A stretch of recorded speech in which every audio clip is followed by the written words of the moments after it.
52-то Народно събрание ще бъде свикано в 10 часа в четвъртък тази седмица. Какви са първите задачи? Какви са очакванията?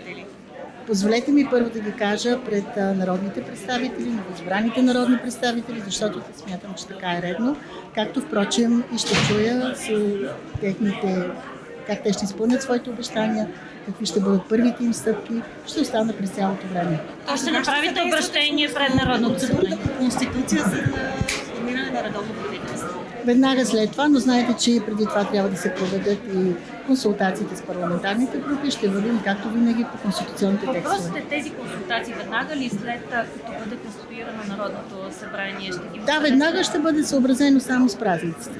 Очаквате ли това Народно събрание да бъде по-различно от предишните? В 51-я парламент видяхме сблъсъци и международни представители, видяхме напрежение. Очаквате ли, че ще видим един по-различен парламент този път? Убедена съм, че ще видим нов парламент, съвсем различен.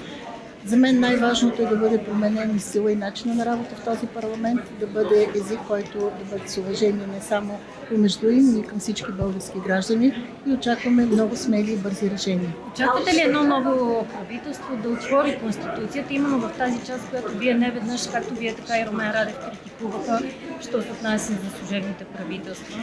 Би било твърде егоистично, знае колко важно е това за институцията, която представям, но има и доста по-важни задачи в случая. Първите задачи, те са свързани преди всичко с приемането на бюджета за тази година. Макар и за половин година той е изключително важен, защото държавата е изправена с някакви фаши.